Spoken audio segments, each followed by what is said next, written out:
ከሐምሌ 8 ቀን 2018 ጀምሮ እያንዳንዳቸው 500 ተመካካሪዎችን የያዙ 8 ትልልቅ የምክክር ቡድኖች ተደራጅተው ኮሚሽኑ ይፋ ባደረጋቸው 8ቱ የምክክር አጀንዳዎች ላይ ተመድበው የቅድመ ምክክር ውይይቶችን፣ ትውውቆችን ብሎም በምክክሩ የአሰራር ስርዓቶች ላይ ግንዛቤ ወስደዋል።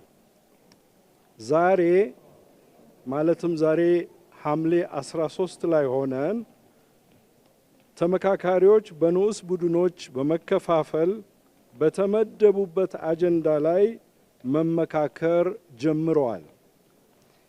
በእያንዳንዱ ንዑስ ቡድን ውስጥ 50 ተመካካሪዎች ያሉ ሲሆን በአጠቃላይ 80 አነስተኛ ቡድኖች በተመደቡላቸው አጀንዳዎች ላይ እየመከሩ ይገኛሉ።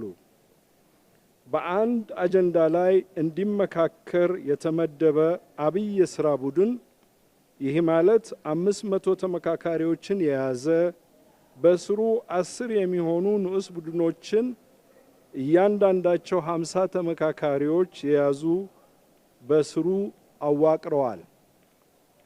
ዛሬ የተጀመረው ይህ ሂደት የምክክሩ ቁልፍ አካል ሲሆን ተመካካሪዎች በተመደቡባቸው አጀንዳዎች ላይ ሀሳባቸውን የሚያንሸራሽሩበት፣ አንዳቸው የሌላውን ወይም የሌላዎችን ሀሳብ የሚሰሙበት እንዲሁም የተለያየ ሀሳቦች በሚስተናገዱበት በመሆኑ የምክክሩ ቁልፍ አካል ነው።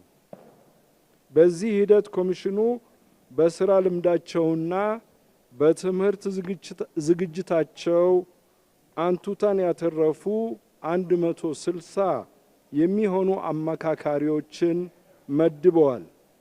ከዚህ በተጨማሪም 256 የሚሆኑ የቃለ ጉባኤ ጸሐፊዎች አሰማርተው የሀገራዊ ምክክር ጉባኤውን እየመሩ ይገኛሉ። አመሰግናለሁ።